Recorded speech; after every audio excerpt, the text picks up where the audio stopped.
Good morning, and welcome to Boles.tv. I'm David Boles, BOLES.TV.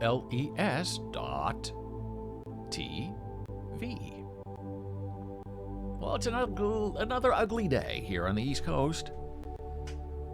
Wintry mix is how it's officially described, which means rain, ice, maybe some snow. Slippery out there, yet people are using umbrellas, I see. So the ice falls on the umbrella, and then what happens? I don't know. My shirt today is the DB logo, David Boles logo. Short sleeve. Jana Marie shirt. Just by happenstance, I happened to pull it out of my pile of clothes, and I thought, well, that must be a sign that I should wear my own shirt today. And so I am, and here I am. Guns out when the sun's out, right? Now, really, these are very big muscles. It's the lighting that makes them look small, right? But very white. See, this is a problem. White, super white, hyper white skin. Super dark black shirt. The camera goes crazy. As you can see the Boles TV logo there. The camera goes crazy because it's light, it's dark, it's light. What are you doing? Wear long sleeves. Hide your pasty white skin, please. But, sun's out, guns out. And these are not guns, these are missiles.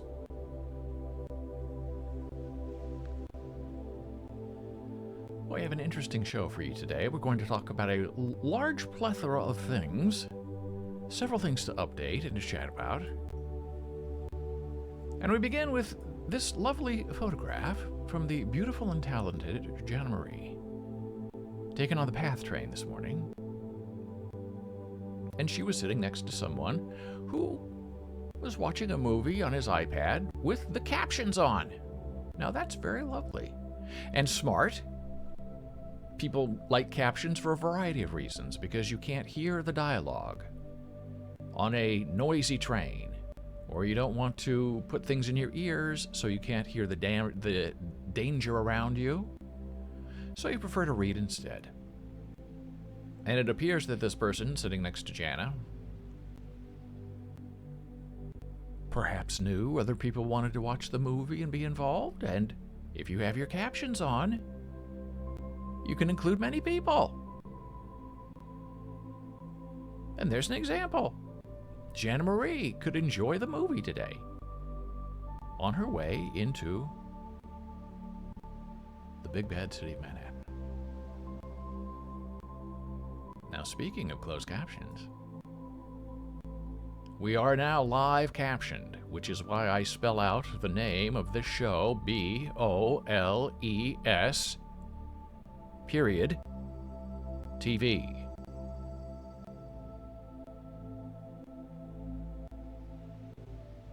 And here's a little update, because every time I start this stream, I have to go into settings, and I have to click a little button that says, please start the captioning. And today I went in to start the captioning, and here's what happened. I was met with this little informational thing from Talk to Me Guzman. Stream closed captioner now has a remind me in chat feature. After going live on Twitch, if you forget to turn on the captions, a friendly reminder will be sent to your chat after about 5 minutes. Check it out in your captions settings. Now, there are a few little misspellings in there, and I can't blame Talk to Me Guzman for that, because I've done that myself. In my Twitter bio, I had 2 thes, and I spelled vol instead of full, and Dora pointed that out to me. But I probably will drop him a little line saying, I think you have a period comma problem, and checkout out is like the. Needs to be fixed. Little bit of an embarrassment. Now, what'll be interesting is, during the Jana Marie show on the weekends, which is a no-sound ASL-only show, and we don't turn on the captions, I guess we're going to get a little notification after 5 minutes saying, hey, turn those captions on, even though it's American Sign Language. It will be interesting to see what happens. I look forward to the possibilities.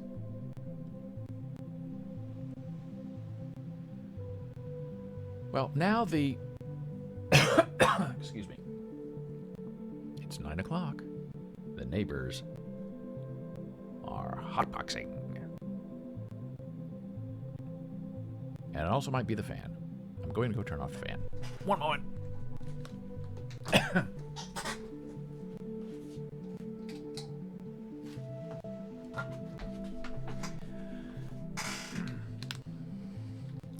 And I see our lovely Dora is here. Good morning, Dora. We were just talking about you.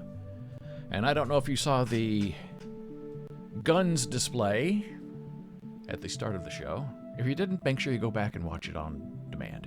Video on demand for subscribers of Boles.tv. You can rewind and relive Sun's Out, Guns Out. So the newest thing, I guess, that we're getting from the CDC is, oh, you know that 5-day quarantine?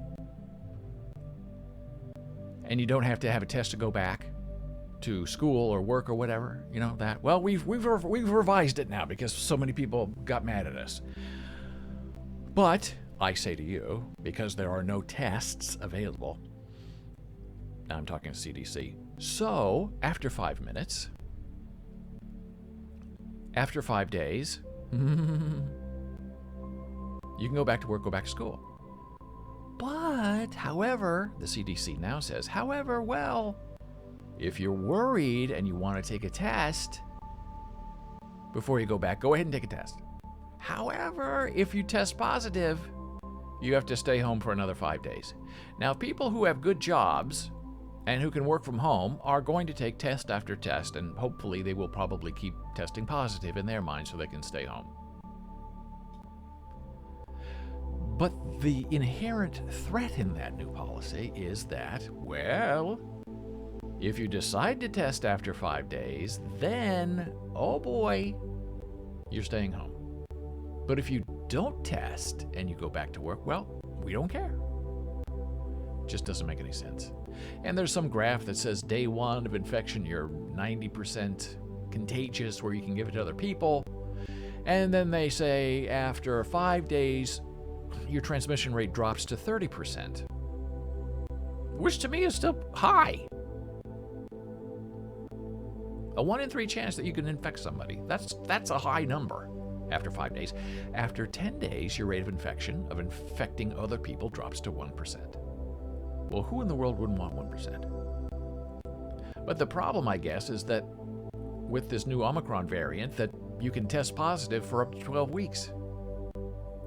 So you'll just keep resetting your 5 days every 5 days. So the CDC seems to be saying, well, it's better if you just don't test. Just stay home for 5 days and just go back, see what happens. Wear a mask and just go back. And now they're saying, the cloth masks are no good. Now you have to wear an N95 mask. And those are not necessarily the surgical N95 mask. It used to be KN95. A year ago was the top mask to have. And now they've changed their tune yet again, saying you need an N95 mask. What in the world does that mean? Well, here you go.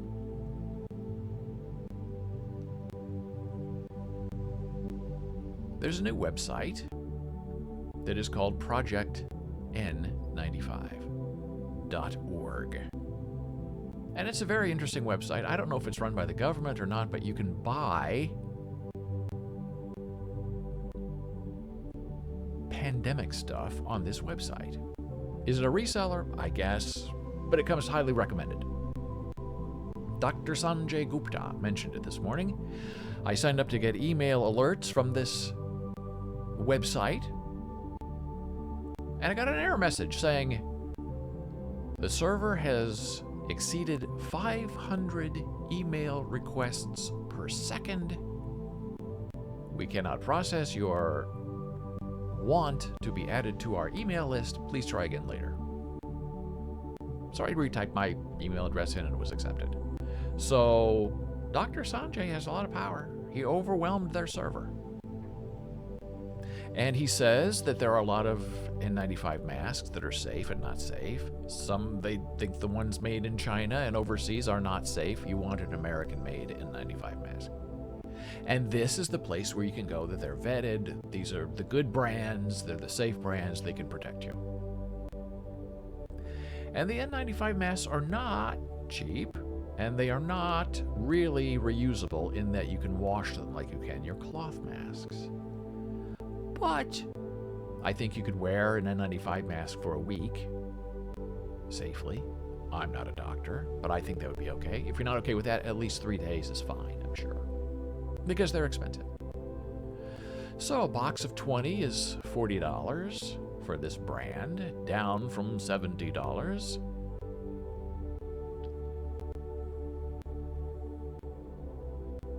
$50 for a box of 20. And this, I've heard about this company. I've researched them a bit. This Demtech, I think. I've heard a lot about them. And they're in Florida, I believe. USA made. Read some reviews online. Some people say that the straps break. And then they have to use safety pins to repin the strap to the mask. Now, if you're asking me, and I'm not a doctor, and I'm not a mask designer, but poking a hole in your mask to put the strap back on, to me is not a safe and sound way of wearing an N95 mask. If it were me, I would glue it back on with like a super glue. Because if you're just putting glue on the outside to reattach a strap, you're not breaking the seal of the actual mask. But what do I know? So you can shop for all kinds of protective things, tests, gloves, gowns and apparel, face shields, disinfectant. You can get the rapid test that you can do at home, and they're a little expensive. Oh boy, look at that. Antigen test, wow. Anterior nasal swab. I think that's the one that goes up your nose and sinuses and touches your brain. You can get a box of 25 of those for $250. Wow. A CLIA number is required for purchase. I have no idea what that means. I've never heard of it before. Now I have to click on it and find out what it means. Oh, here we go. This test is not for home use or over-the-counter use. Purchase of this test requires a valid CLIA certificate of waiver, certificate of compliance, or certificate of accreditation. Customer support will reach out for this number after purchase. Your order cannot legally be fulfilled until a CLIA number is provided. So that must be like for doctor's offices or something. Oh, Dora's feeling fine. Some masks are flimsy. I agree. But from what I'm hearing about these N95 masks, and we do not have any, but we're going to get some. We are running low on our KN95 masks, which have served us very well, but we want to be healthy. That they say the N95 masks are actually softer and more comfortable than the KN95 masks. Because they're meant to be, worn for long periods of time, especially by those in the medical profession who have to wear their mask 12 hours a day. So we're hopeful on that. Well, now I'm not saying I have obsessive compulsive disorder, but now I want to know how to get a CLIA number. It's got to be from a doctor, right? You can't get it from a pharmacy. I don't know. Maybe you can. $250 is a lot of money, but that's a lot of tests. That's what it looks like. Rapid test. Probably not for home, but who cares? Who wouldn't want that?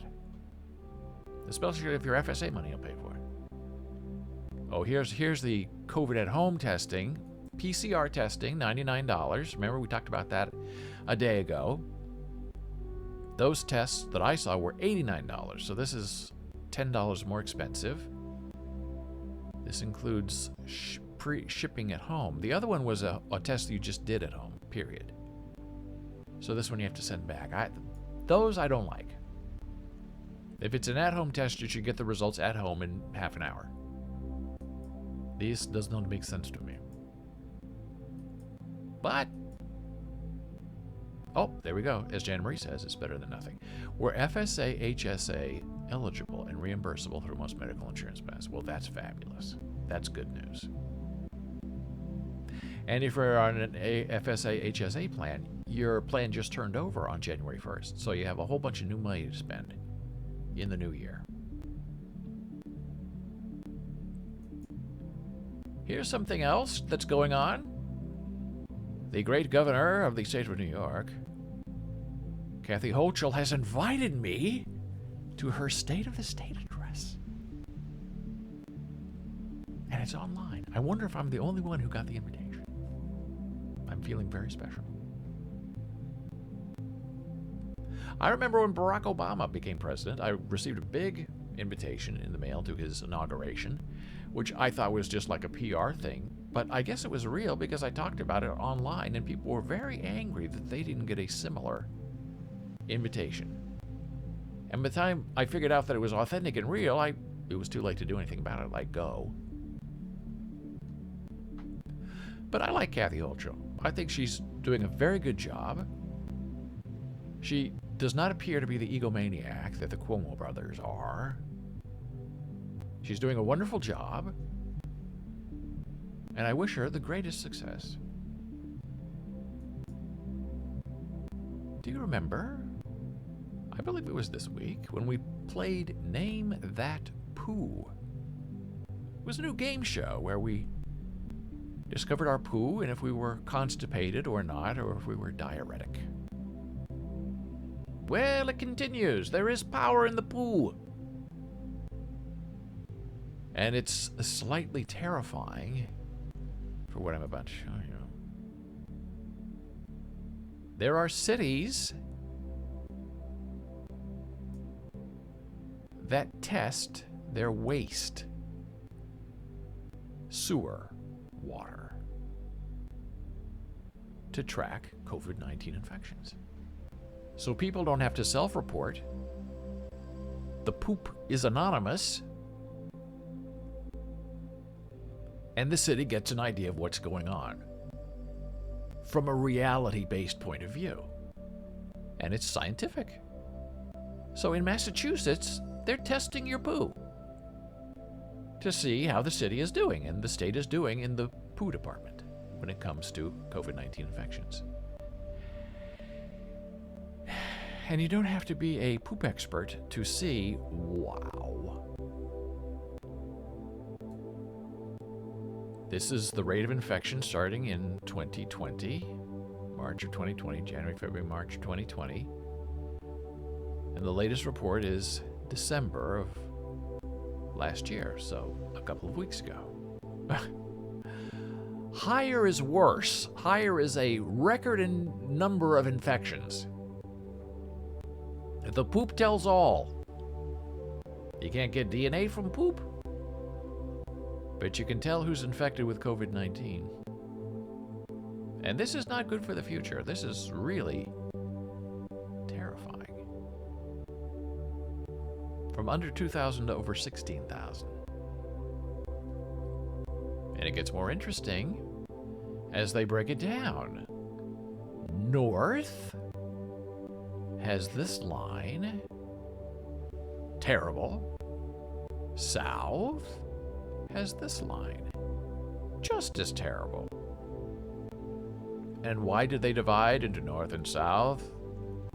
South appears to be a little more awful. Well, because this is why. Here's North and South. Oh boy. One neighborhood against another neighborhood. All based on your poo. So, if that's going on in Massachusetts, you can imagine what's going on in the rest of America. The secret of the poo will not be told. And speaking of really poopy things, Australia is letting in Djokovic to go play in the Australian Open, even though he refuses to get vaccinated.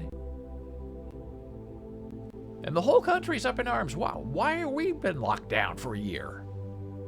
And a tennis player gets to come in and play at the Australian Open, and he's not vaccinated, and he will not get vaccinated. And he gets to play, and you make a waiver for him, but the rest of us, we can't do anything. It's a very fair question. Well, he's money, and he means a lot of money. And the Australian people are saying, well, maybe we'll just boycott the Australian Open. Maybe we don't want to go. Maybe we're not going to give him our money. So you'll pay more attention to us. And here at home, we have the same ridiculousness. The Brooklyn Nets, and I guess their star player, Kyrie Irving, has been cleared to play, even though he is not vaccinated, and there is a mandate in New York City that unvaccinated people have to stay home. So what are they going to do? Oh, the whole team is sick. Oh, we have to bring back our star player. But what are we going to do? He can't play in New York City. What are we going to do? We'll play him on the road where there aren't vaccine mandates. Do you have a vaccine policy or not? You need to stick with it. The millionaires are getting away with murder, and it's not their own murder.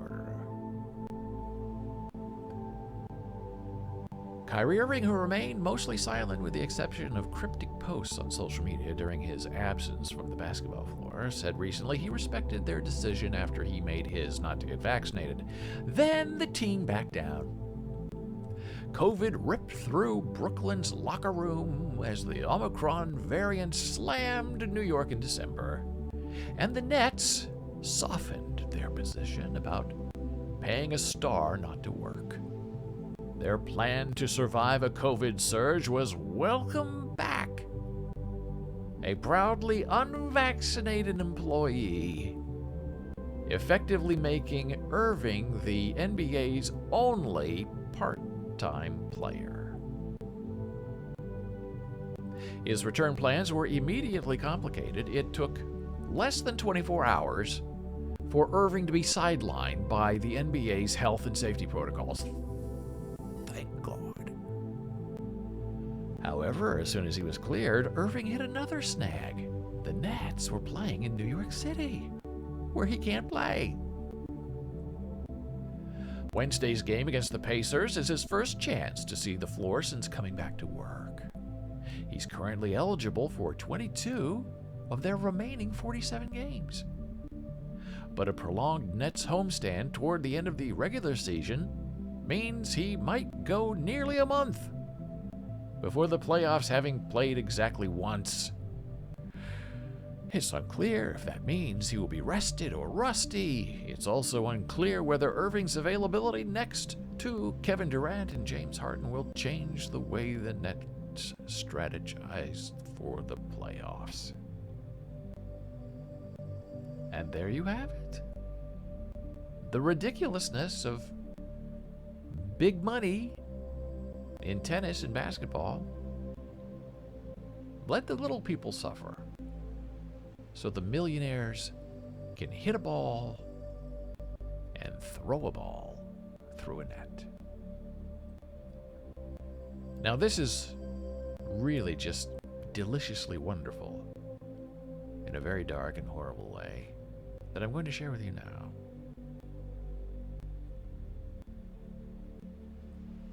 Talking about getting kids back to school.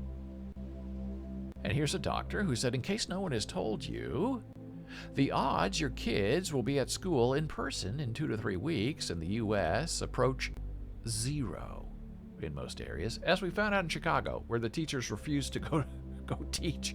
And finally, the mayor had to back down and said, okay, school's canceled.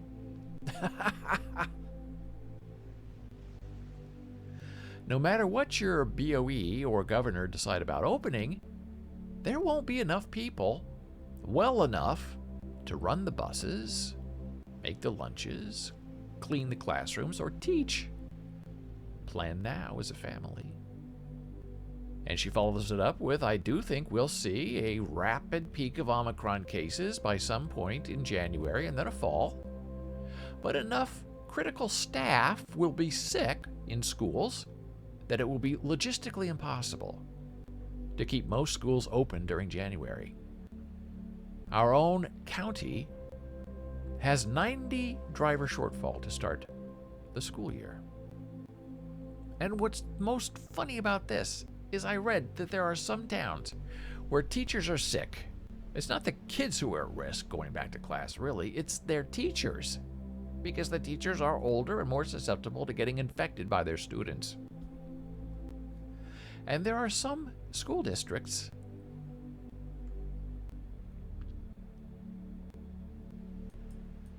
that are keeping class and the students involved, but the teachers are sick. They're not in class. And they're not going to cancel class because they need a certain amount of students in school to keep the classes running. So what are they doing? These school districts are finding substitutes in their bus drivers and in their janitors. And they're saying, it doesn't matter if you know the topic. It doesn't matter if you can teach. We just need an adult in the classroom to say that we're running the class. So class is in session. And we can't cancel class because not all of our kids have access to computers or internet at home, so we can't go online. So they're bringing in these bus drivers and these janitors to sit in the classroom and I guess to stare at the kids and the kids stare back at them. I don't know if they play games. I don't know what they're doing, but it's all theater. It's all show. Oh, no, we're not canceling classes. We have class. The bus driver's teaching history today, and the janitor will later be teaching English as a second language. So these are not vetted people. These are not people with teaching certificates. These are desperation substitutes. But as we just learned from that doctor, it's those people, those everyday people who run the shows of schools, janitors, lunchroom workers, bus drivers, who are getting the most ill with this Omicron outbreak.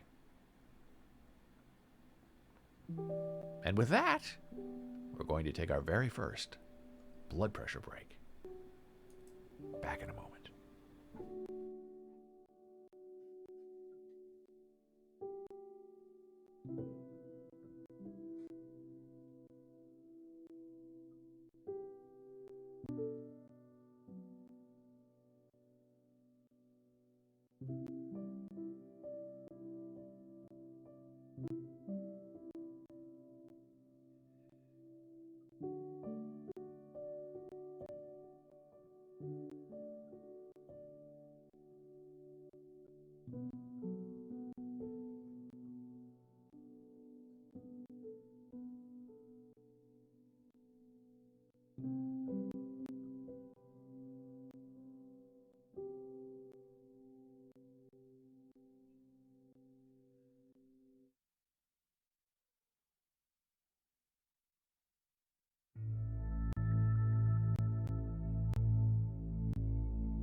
we are back from break. I'm David Boles. This is Boles.tv, Monday through Friday, 9 a.m. Eastern. We are here with you every day trying to make sense in this crazy, mixed-up, kooky kid kind of world. And a lot of things don't make sense lately. But that doesn't mean we give up or we stop trying. I'm going to put a link into the Project N95.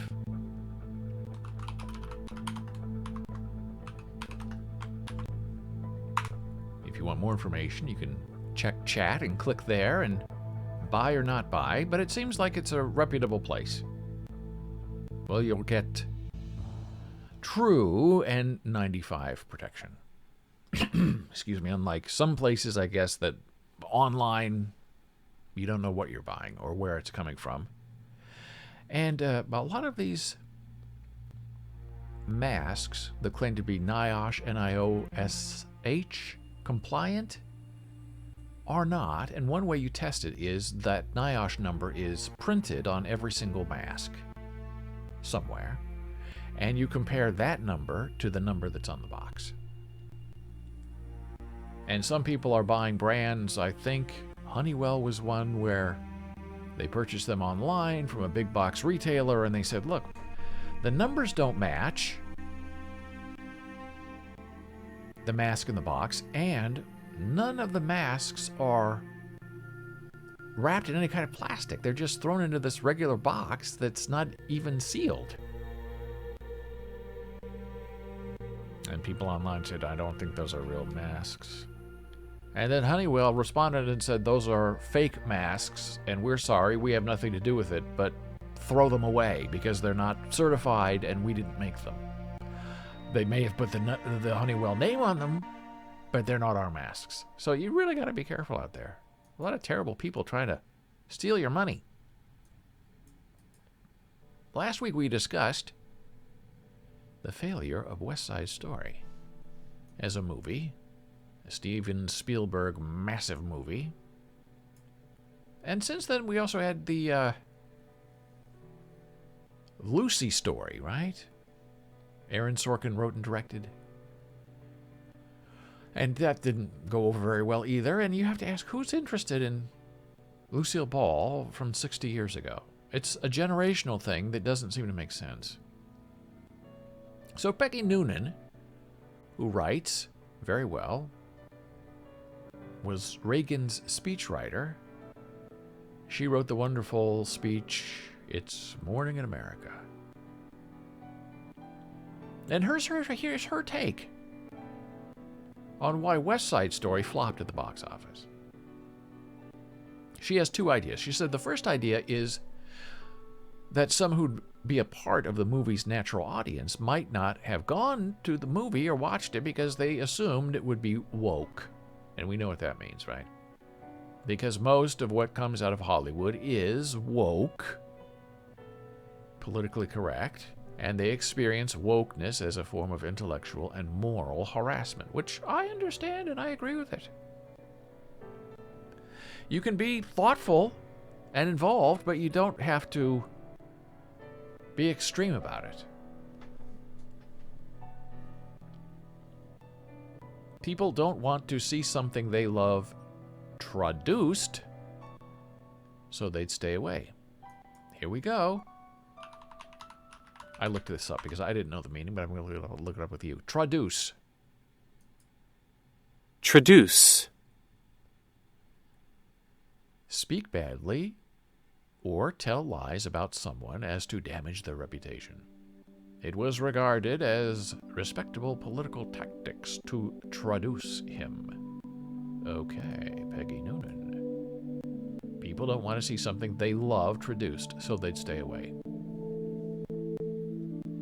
And the reviews that I've seen from a wide range of people is it's not a woke movie, but some people were sort of bothered that the great song Somewhere was not sung by the two lovers, as they did in the original production, but they gave it to Rita Moreno, who is an old now, wonderful Hispanic actor, and they said that the way that she sings it and the way it's presented is somewhere out there's a world for us, that it's not a about the kids as lovers will find their own way together. But the way it's presented by Spielberg and Moreno is that there's a time, a place for us Latinos in the world. And that they thought was a little woke. But Peggy Noonan goes on to think there's a larger and more immediate reason. Mr. Spielberg plus great old American film should equal huge blockbuster. West Side Story's unsuccessful release tells us that we have undergone a fundamental shift in how we watch movies in America. That is the answer. And the entertainment industry should see it for what it is. Many thought as the pandemic spread and the theaters closed that it would all snap back as soon as the pandemic was over. People would flock back to what they'd been doing for more than a century. Not only out of habit, but tradition. They'd go out to the movies. But a technological revolution came. The pandemic speeded up what had already begun, just as it speeded up the Zoom revolution that is transforming business and office work. And that's the answer. Why would you go into a theater that's usually very filthy, sticky floored?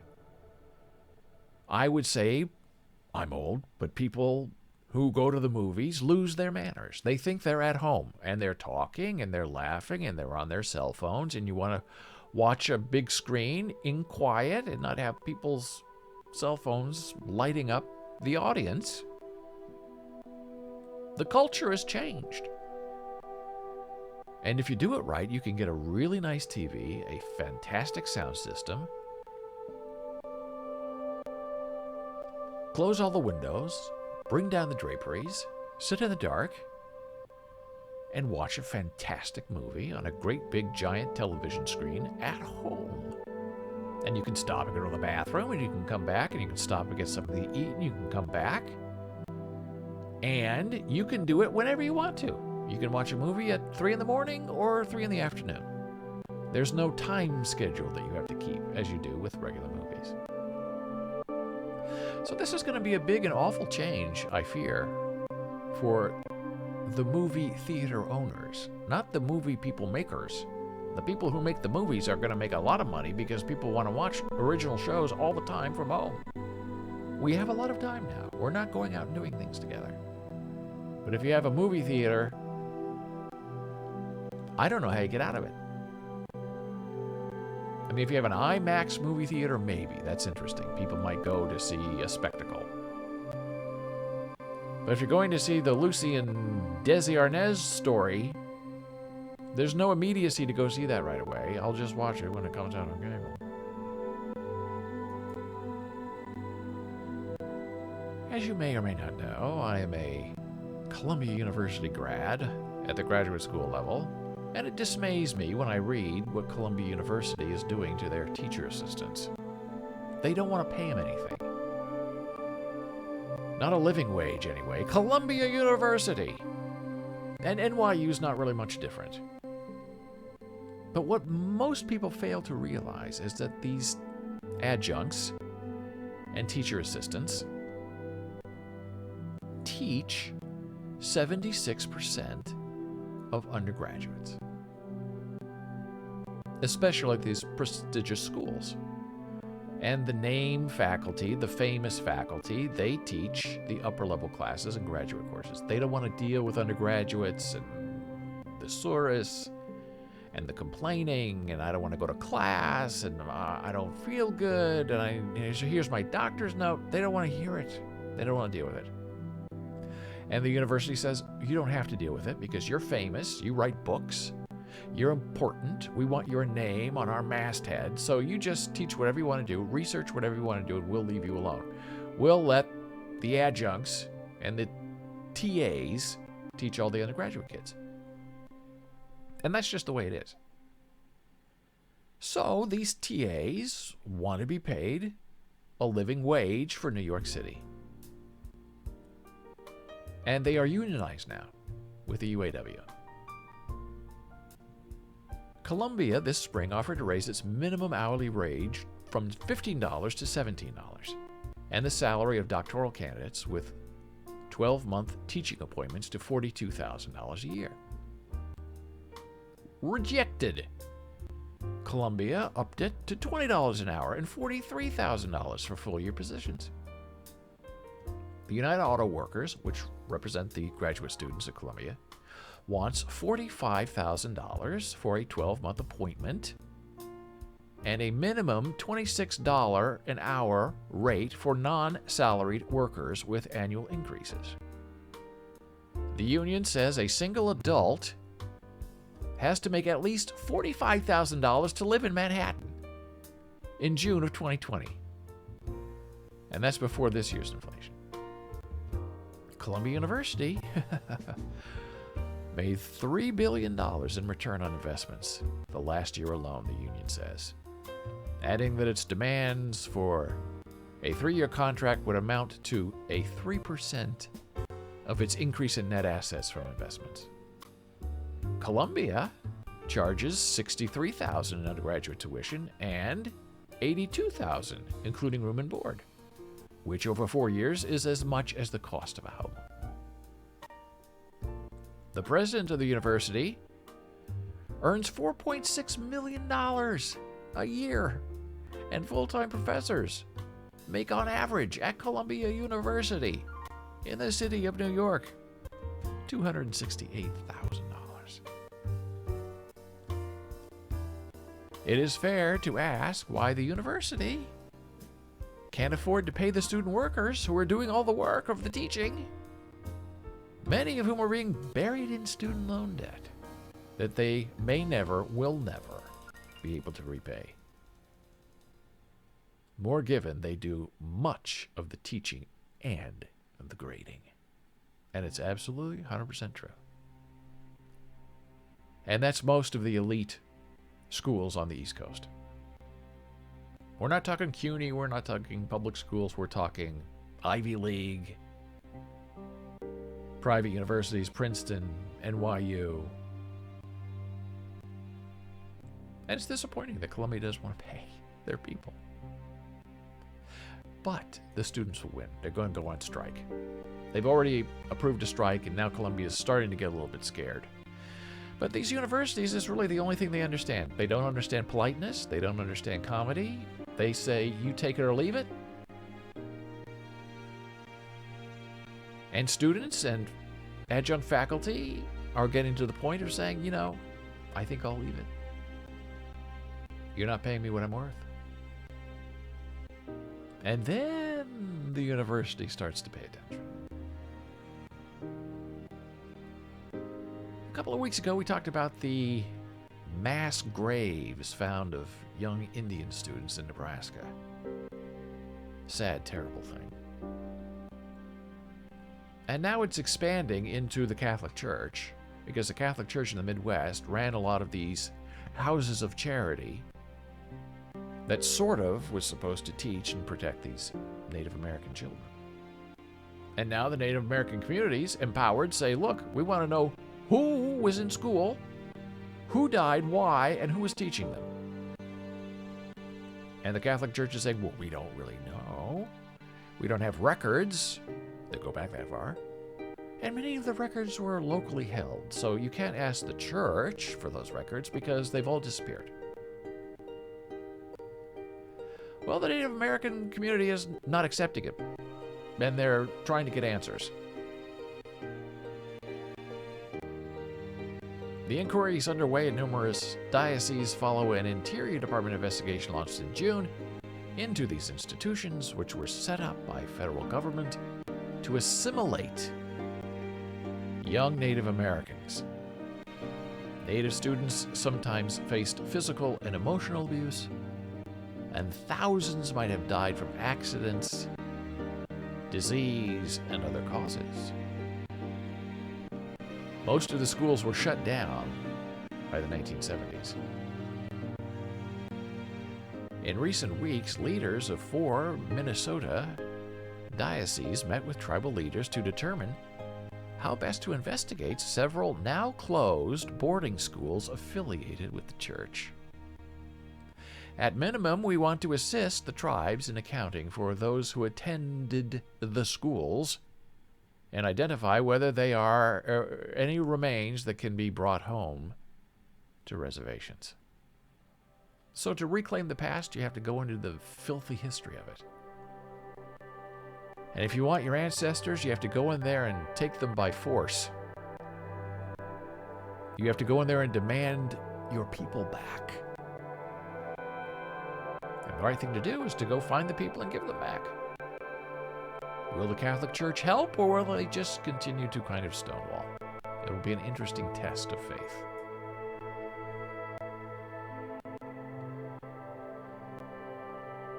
Also, we recently discussed, I believe it was yesterday, these doctors who think they know everything about disability, and they don't need help communicating because the deaf understand them completely because they are medical doctors, which is an absolute outrage, and it sounds ridiculous, and it is ridiculous, but it's true.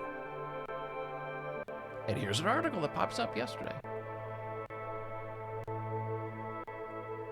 The ADA is a civil rights law in place to protect people from being discriminated against based on disability in everyday life and within healthcare. However, 32 years after its introduction, it has become apparent that most physicians lack understanding of how to be accommodating to those with disabilities as is required of them by law.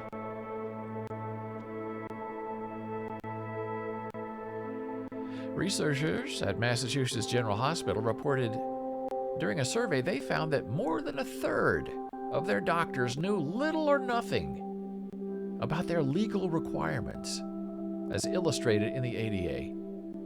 And more than 70% did not know who determines what a reasonable accommodation means. 25% of the population have some form of disability, and despite being 1/4 of the entire population, they often confront barriers to basic healthcare services such as physical examinations, weight measurement, and effective communication with their physicians. To achieve more equitable care and social justice for patients with disability, considerable improvements are needed to educate physicians about making healthcare delivery systems more accessible and accommodating. And it's true, we have deaf friends in New York. Call their doctors, I have back pain, I need to come in and see you. And they say, okay, come in at 2. And the deaf person says, well, I need an interpreter. And they say, the doctor's office says, never mind, don't come. And then the deaf person can push back and say, but wait a minute, there's the ADA. You have to provide these interpreters. No, we don't provide. You provide them. We don't pay for that. They do pay for it, and they have to pay for it. But if you push back hard enough, the doctor's office, the deaf people get discouraged and go away. Some deaf people, disabled people try to fight back and say, I need an interpreter.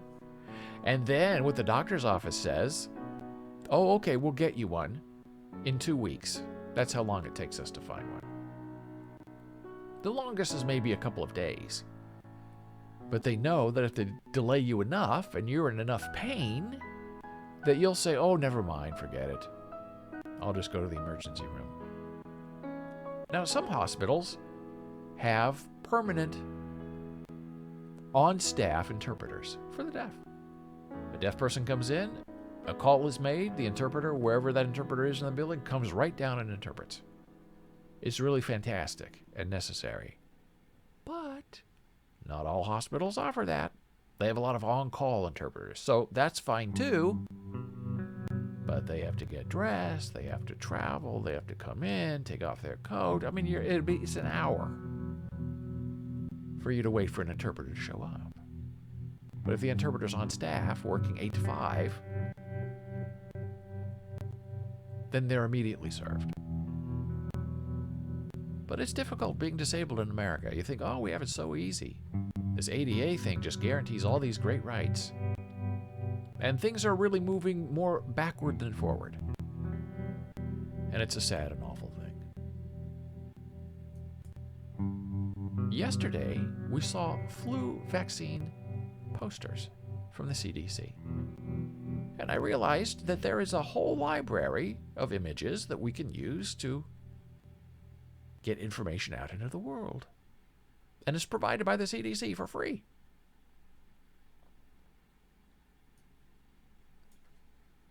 And it's called PHIL, Public Health Image Library. I'll put the link in chat.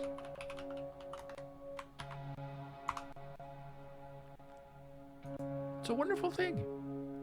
So if you're teaching or if you're trying to explain something to your kids or a friend, how things work, here are all of the collections: influenza, natural disasters, environmental health, everyday activities, imagery, bioterrorism, health behaviors, public health in action, lab science, strategic national stockpile, global health security, developmental milestones. Let's just click on everyday activities, and what do you get? You get posters, you get videos. Sometimes you get nothing. What is happening? Oh, the CDC's down. That's not good. Let's try bioterrorism. Oh, bioterrorism comes right up. So you click on this. We'll say epsilon toxin poisoning. And here it pops up. Pictures. And you can create a little account. So if you're doing a story on this virus, here's a picture you can use. Send it to your friend as a birthday gift. Hey, I was thinking of you. Here's some bioterror. And pictures of people in action with captions. So if you're a student doing an article, or if you're a student researching something, you have links, you have high-res images. It's a wonderful, wonderful, wonderful resource. And on that note of tremendous happiness and satisfaction, we are taking another blood pressure break. I will see you in a moment.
we are back from break. I'm David Boles. This is Boles.tv. And here's a lovely message from the Jana Marie Sweetheart. Wow, that was educational for everyone. Yay, Jana Marie's here. I'm so happy. And it is a wonderful site. We're talking about the Phil website, CDC, where you can get all kinds of information. And how wonderful is that to help teach students or other people about health? It's a very vast, wonderful website that we all pay for with our taxes. And it's right there, ready for us to exploit it and use it and share it and enjoy it. And it's interesting that the delays, technically speaking, that go on with this live stream, where someone can post a message and I won't see it right away, or when I take a break, I go in the other room, blood pressure, thing in the bathroom, come out, and I'm still on the iPad. I've not taken my break yet. The regular big TV, I'm gone. The computer, I'm gone on my break. But the iPad is behind. And I'm thinking, that must be a very difficult situation, as we do know, trying to have a conversation with people in chat, because some people are a minute or two behind us. So they're commenting on things that were said 2 minutes ago. So that's why sometimes it's good just to slow things down. Ask if anybody has a question. Pausing is okay. See, live performers, radio people from way back, dead air is dangerous. Dead air is crickets. Dead air is, what's wrong with you? Say something.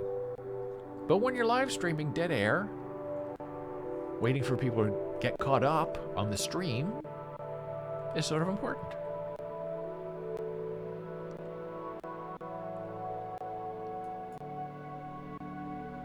Next on our topic of outrage. I get tired of talking about this. I find it difficult to talk about because I'm involved on Facebook. We have a very nice business page that we spend a lot of time building over the years, and we have a very nice following.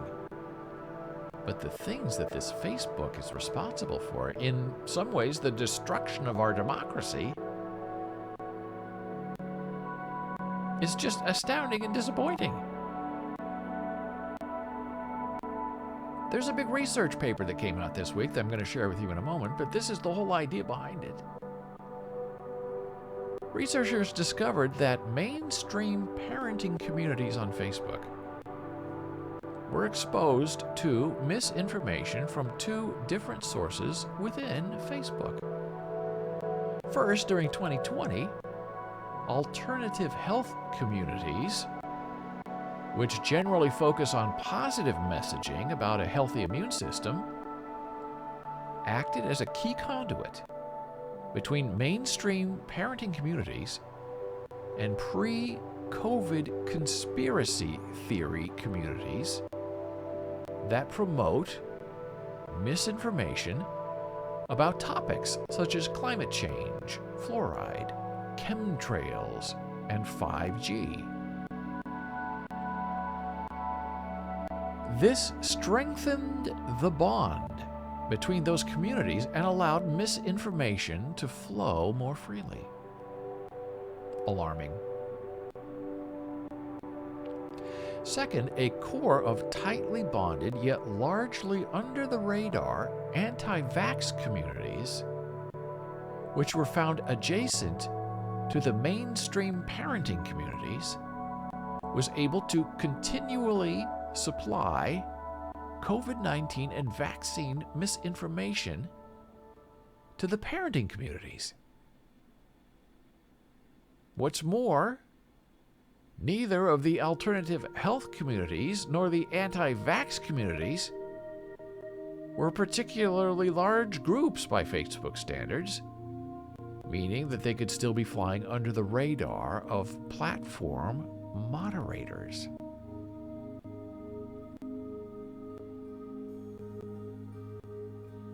So that's how all this spreads. Purposeful misleading of people who think they're doing the right thing, but they're purposefully being misled for strange and incomprehensible reasons. And that's why this COVID pandemic is a pandemic of the unvaccinated, because that is where all of these variants are coming from. The variants are not coming from the vaccinated people. They are coming from these large pools of unvaccinated people in America, mainly in the South, who do not want to be vaccinated, will not be vaccinated, and become petri dishes for these variations that then come out and spread around the rest of us and cause big trouble. And that's just the way it is. And the only way to get around it is to have a vaccine mandate and vaccine passports. You can't get on a plane, you can't drive, you can't do anything unless you are vaccinated, period. And you have to prove it, period. Is that going to happen? I don't know who has the guts to do it. I don't think Joe Biden has the guts to do it.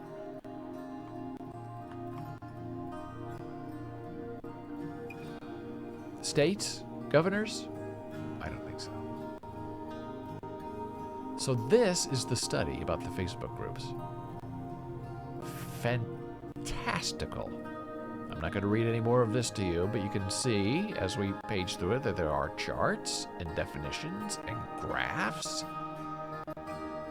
And here's the Facebook target area. Hello, thank you for following, Tamara. The parenting communities and COVID vaccine misinformation.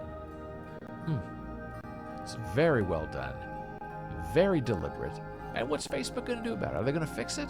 I don't think they care.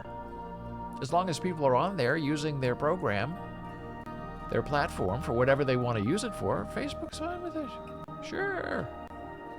Say whatever you want to say. We believe in free speech, even if it's killing people.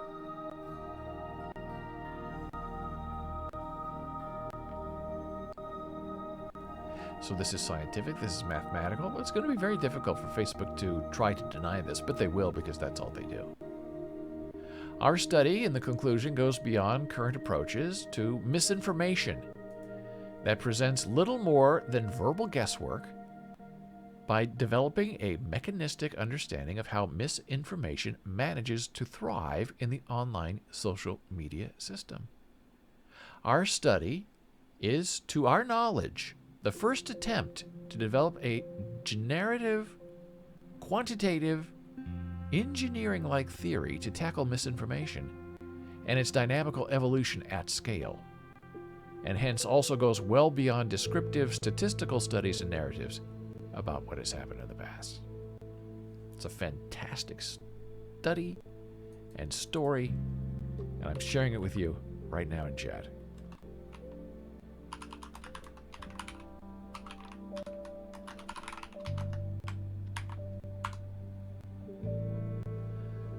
Now it's embedded in chat forever. Well, yesterday we were talking about the internet and hotspots and cord cutting, and sure enough, what pops up? This fascinating information, brand new, about cord cutting and how people are accessing the internet and watching their entertainment. U.S. cable shed 793,000 pay TV stubs, cable television, in quarter three. A 6.2 rate of decline that was the fastest decline on record. Among individual providers, Comcast, that's who we use, lost pay TV subs at more than 3 times the rate of Charter Communications, down 7.7 versus down 2%.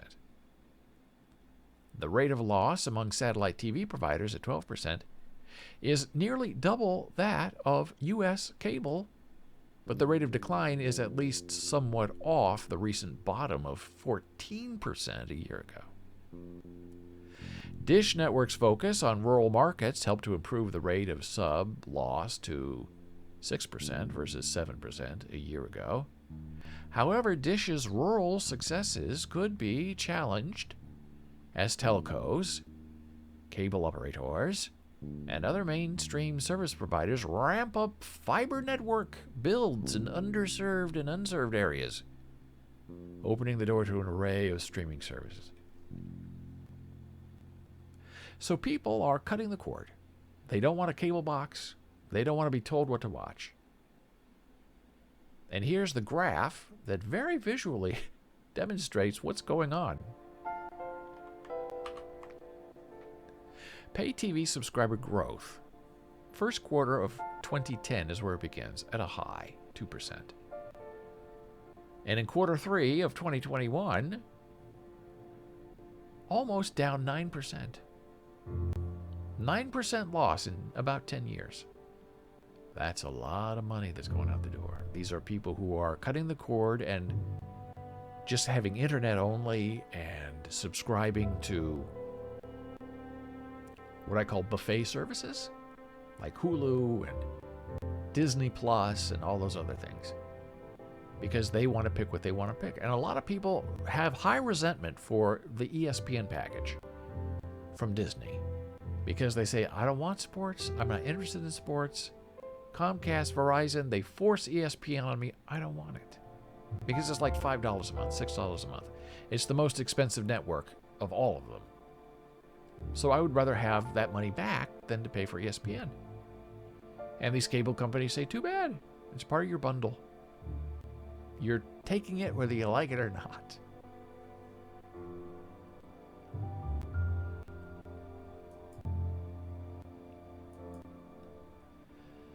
Now we get into something really interesting linguistically.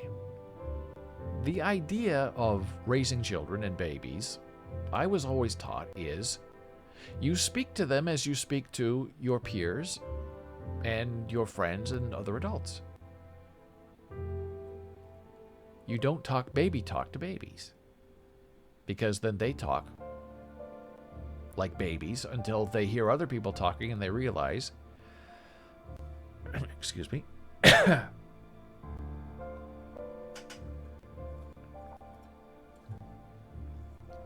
until they realize that they're talking baby talk. But now there's this new study. And they don't call it baby talk, they call it motherese. Okay, it's very interesting. And how infants and children on the autism spectrum respond very well to baby talk.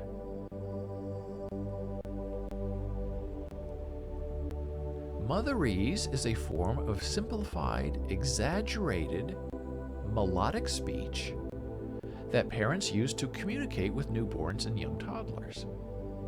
A horse becomes horsey.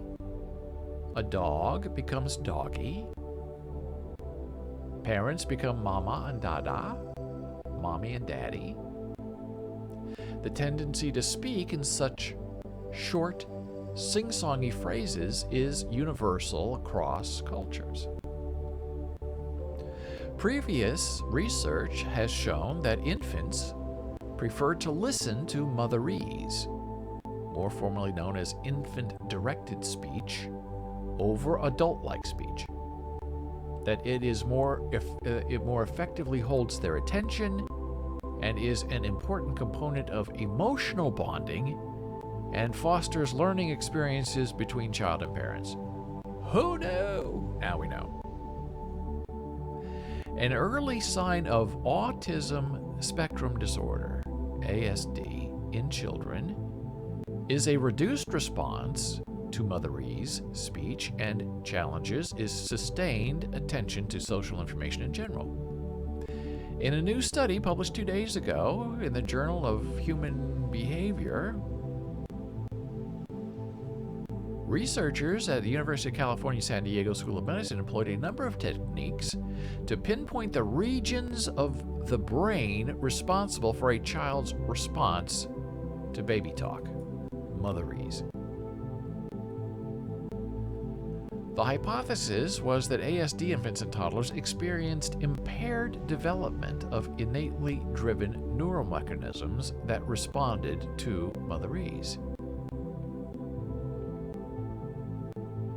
And part of the testing is they used functional magnetic resonance, MRI, of sleeping toddlers. They measured brain activity to motherese and other forms of social affective speech. They conducted clinical assessments of social and language development. and they utilized eye tracking technology to measure responses to females speaking Motherese versus non-speech computer sounds and images. Toddlers with ASD show less interest in social activities and stimuli that would normally attract a young child's attention, such as watching other children play, sing, or dance. Researchers found that individual differences in early age social and language development correlated with a child's neural response network to speech, and that ASD infants and toddlers with the poorest neural responses to Motherese also displayed the most severe social symptoms, poorest language outcomes, and greatest impairment of behavioral preferences and attention towards Motherese.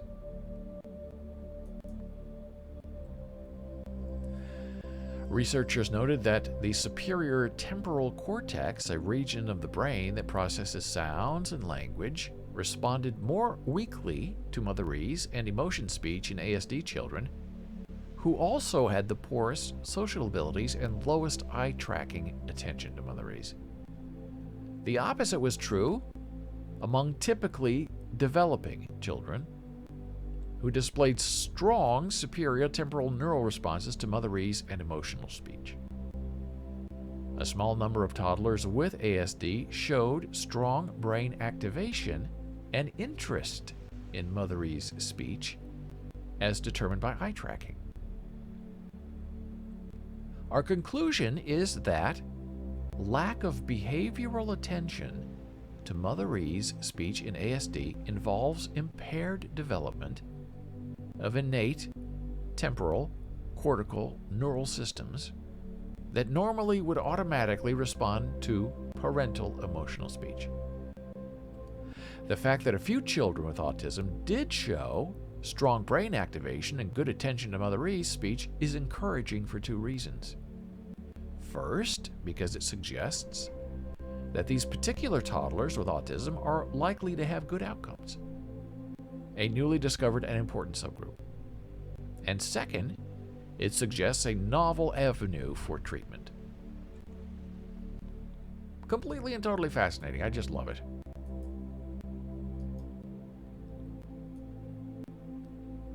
So speaking Motherese, or baby talk, has benefits for many kids, and it can help identify at-risk children with autism. Now we jump into the world of the legume. Legume. The world of the legume. Legume. Now in Nebraska, we pronounce it legume, not legume. Legume. No. Legume. No. Legume. No. A leguminous plant, a member of the pea family, especially one grown as a crop. Also, a seed, pod, or other edible part of a leguminous plant used as food. Legume. Here we go. If you want to be COVID-19, eat your legume and not your legume. Results suggest that long-term habitual intake of legumes and grains, bread, and cereals, carbohydrates, can be beneficial in protecting adults against the symptoms of coronavirus. Interesting reliance on other food groups such as fruit and vegetables, which are frequently suggested as beneficial to fighting COVID-19, did not appear to have statistically significant impact on the severity of symptoms in a positive population. Wow. So if you are sick with COVID-19, eat bread and cereal and grains and rice and quinoa and your legumes. And forget your vegetables and fruit, because it's not going to help you. Interestingly, we found that the habitual intake of legumes and grains and breads and cereals did not show any effect in outpatients with negative COVID-19 tests, which is even more mind-numbing. So if you're good and healthy, don't eat your carbs. Don't have a legume. Have your fruits and vegetables.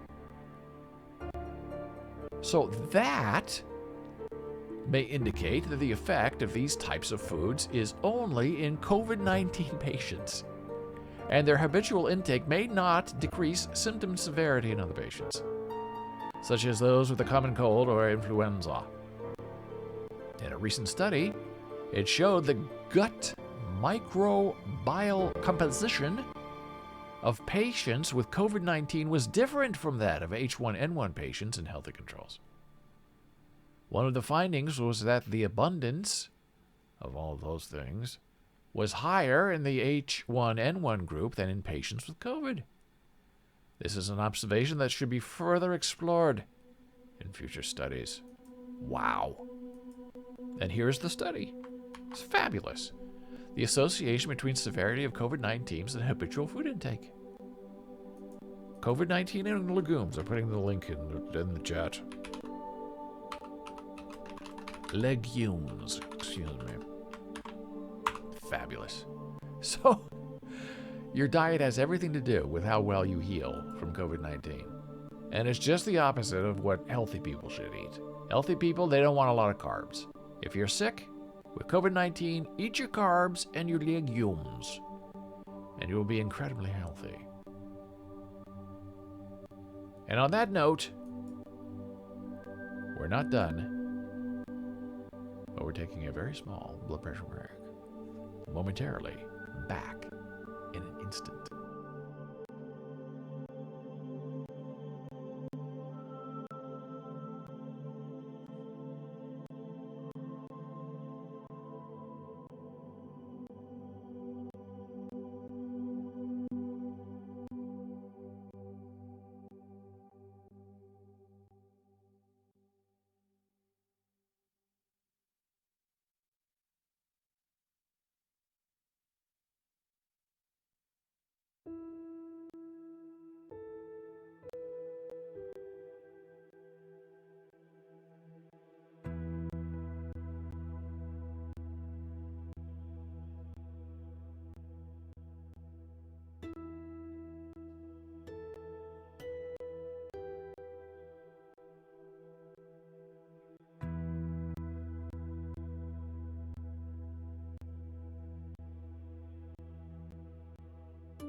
We are back from break. I'm David Boles, and this is Boles.tv.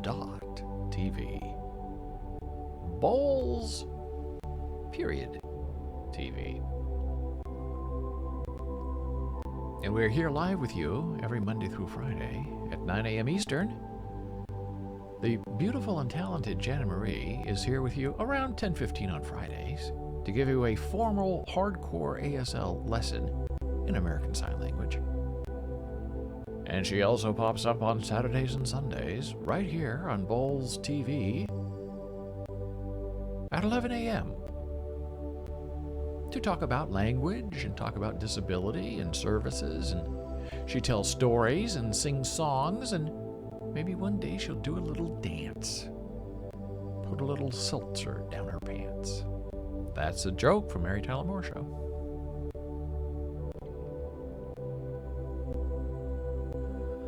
So we've been talking a lot about health today, and we're not done yet.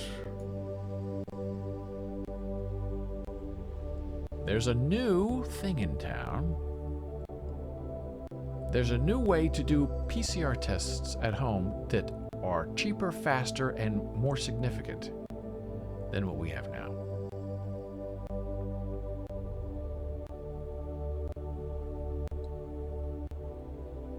In experiments, Wang and his collaborators processed artificial samples and human samples with a standard PCR test and with a new test. When the results were compared, the researchers not only saw significant improvement in the efficiency of their test over others using the LAMP method to detect the virus, but also that it was comparable to more expensive standard gold PCR tests. So this is very complicated, but what it means is there is a better home test for COVID coming that's going to be much more reliable and not give false positives. So you'll know immediately if you're really sick or not.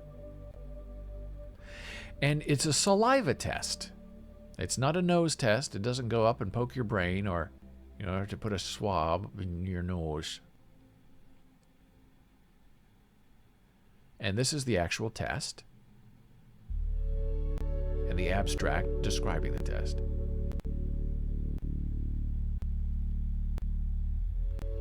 Oh, Dora's back. Had to attend a Zoom funeral for a friend's boyfriend who died unexpectedly at 45 years old. Very sad. Ooh, that is terrible. Do we know what the cause of death was, or do we dare not ask?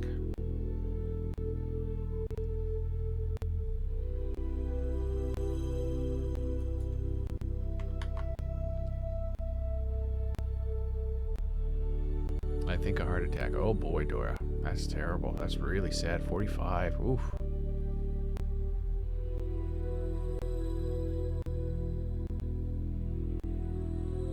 I'm glad you were able to attend via Zoom. That's wonderful. The technology is there and the availability is there. And everyone remains safe.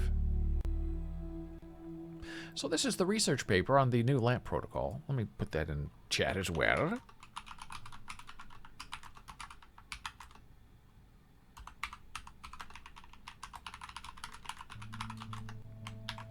And it's very complicated, but I wanted to bring it up with you today in case you want to research it or read about it later. Oops, that was a mistake. Oh, here we go. Oh, we're having fun. Everything's, going the wrong way. What happened? Okay, at least we have the right, okay. I'm talking to myself. That's okay. Okay. And here is the test. And we're trying to get all the way down to the conclusion, the research paper, contributors. It's very complicated, but what this means is it's a very reliable home test that's coming soon. It's a PCR test for COVID that uses your spit. And it's instantaneous, and you're going to know right away if you are COVID positive or not, and it's not limited to any particular variant so far. Yay, that's the good news. Now here's some really interesting news that I find fascinating. If you have friends or family who are depressive, bipolar, mood swings, up, down, whatever you want to call it, and if they are on medication, you know that can be very difficult to try to track and to train because medications stop working. You have to try a new medication, and then you add a medication, and many people who are severely depressive are on 2 or 3, 4, sometimes 5 different medications to try to get the chemicals in their brain sorted correctly. And it's not really a scientific method. There's a lot of guessing that goes into it. Is this going to work or is that going to work? And then you put on a new medication, and then it takes 4 to 6 weeks to find out if it works or not. Now, sometimes you have a really bad reaction right away, and you say, no, not this one. This one makes me feel suicidal. Or this one makes me feel like a ghost. Or this one wears me out. And some doctors will say, okay, we'll fix it. Or some doctors will say, your body's getting used to it. Just wait a couple more weeks and then come back. And that's difficult. That's very terrible to try to tolerate. Well, now there's a change. Where doctors have found a way to test your blood, and your blood will tell the doctor if you are depressed or not. And I believe that the idea is to get very specific and find out what kind of depression and break it down, and then you prescribe the medication to what your blood is doing and not to how you're expressing yourself in a therapy session with your doctor. So it takes all the guesswork out of it. It makes it a medically solvable solution, result, answer, instead of being a puzzle of a jumble, where sometimes a piece is missing, sometimes it doesn't make sense, and it's a guessing game, and it's trying to figure out the secrets of the pyramids. Find out what the Sphinx really means. Because people are sometimes not reliable reporters. Oh, I feel great. I feel depressive. And to get people to be honest and say what's happening. Some people can't express what they're feeling. Well, I feel blah. Well, what exactly does blah mean? Well, blah. I can't get up in the morning. And so the doctor tried to pull it out. What does that mean? And to try to find a medication that works. And then you find a medication that works. And then in a year or 2 or 3 or 5, it stops working. And you have to change your medication again. And you start all over. And it's not just stop taking this and take this. It's we have to wean you off of this. And then we have to start you on this. And it's a roller coaster.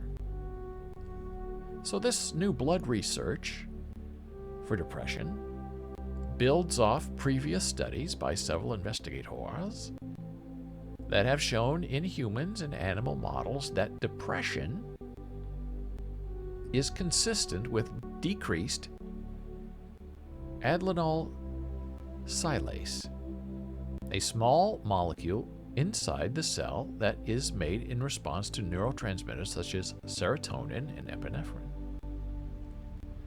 When you are depressed, adenylyl silase is low. The reason that it is attenuated is that the intermediary protein that allows the neurotransmitter to make adenylyl cyclase, GS-alpha, is stuck in a cholesterol-rich matrix of the membrane, a lipid raft, and they don't work very well. The new study, a novel peripheral biomarker for depression and antidepressant response published in Molecular Psychiatry, has identified the cellular biomarker for translocation of GS-alpha from lipid rafts. The biomarker can be identified through a blood test. Very interesting. Complicated idea, but very interesting. What we have developed is a test that can not only indicate the presence of depression, but it can also indicate therapeutic response with a single biomarker. And that is something that has not existed before. It's just joyous. If you're a depressed person, or you have family, people you know depressed, someone suicidal, someone feeling down, you don't even need to talk to them. Just take their blood and look at it. Oh boy, this is missing. We need to add that. Here's how we fix it.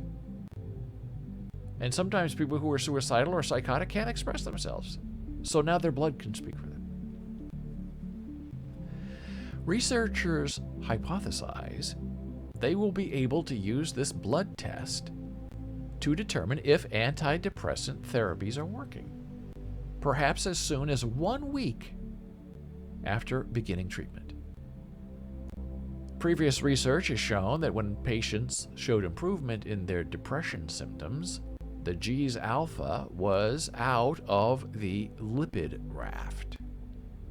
However, in patients who took antidepressants but showed no improvement in their symptoms, the G's alpha was still stuck in the raft. Meaning simply having antidepressants in the bloodstream is not good enough to just improve symptoms. So that's important too. You have to have the right thing to get your raft moving. Get out of the fat raft. And everybody's different. Everybody has a different physiology.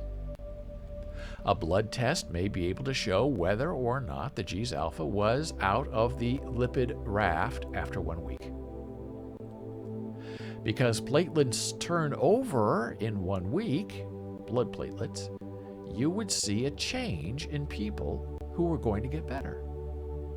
You'd be able to see the biomarker that should presage successful treatment for antidepressant. Currently, patients and their physicians have to wait several weeks, sometimes months, absolutely true, to determine if antidepressants are working or not. And then, when it's determined they're not working, you have to start all over again. About 30% of people, and that's a lot, don't get better. Their depression doesn't resolve. Perhaps failure begets failure, and both doctors and patients make the assumption that nothing's going to work. Most depression is diagnosed in primary care doctors' offices, not psychiatrists' offices. Primary care physicians are determining depression. Not a good look. Diagnosed in primary care doctors' offices where they don't have sophisticated screening. However, with this new blood test for depression, a doctor, a primary care physician, could say, gee, they look like they're depressed, but their blood doesn't tell us they are. Maybe we need to re-examine this from a different perspective. That's all a big wow. Big changes coming. There is hope for depressive people. And for suicidal people. People who are not feeling well. Is it depression or is it something else? Oh, I feel depressed. Oh, the doctor writes you a prescription. But what if you're not really depressed chemically? Maybe your blood doesn't reveal that you're depressed at all. And that's what they're saying. These primary care physicians can say, okay, well, we did a blood test, and the blood says you're not depressed in a way that an antidepressant could help you. So is there something else out there? Talking to someone, therapy. Is there something else at play that's making you feel bad? These are the important factors that make a life worth living and that make a story worth being told.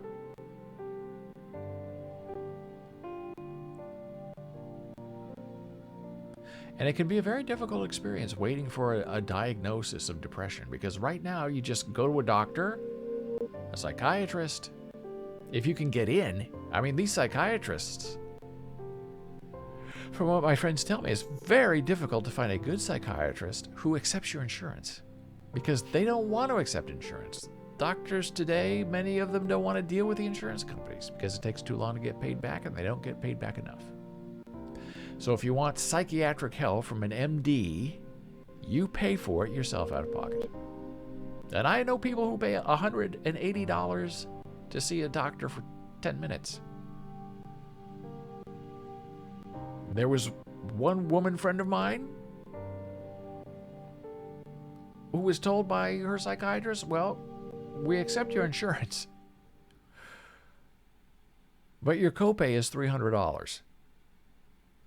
And she said, I'm feeling desperate. What do I do? Well, you can go across the street and go to the ATM and take out $300 and bring it to us. We don't take credit cards or checks for a copay. It's true. Doris says, great advice in the treatment of depression. I agree with you 100%. It's so much safer. Because these people who do not feel well become, for a better term, a guinea pig. Will this work? Well, this won't work. Well, I don't know. And television, boy, oh boy, oh boy, that's filled with all kinds of commercials and thought-provoking things. You can feel better and take this medication and that medication and all of these side effects. And these people who are desperate to feel better go to their doctors and say, well, what about this medication I saw it advertised on television last night? Well, we could try that. And the doctors really don't care too much because they know the medication is probably safe. So they're willing to try whatever you want to try most times. Oh, you think that'll make you feel better? You had a connection to that commercial? Well, okay. We'll see what happens. And then it takes a long time to really find out if it's working or not. And there are other people who have temporary depressions. Like the COVID pandemic. People are depressed. They're sad. Well, is it true depression, blood depression, or is it just a general feeling of malaise? Well, we don't know yet, but maybe we will with a test like this.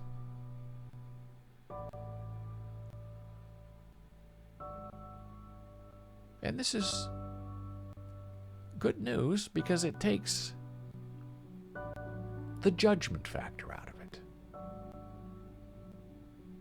The quantification of feelings out of it, at least initially.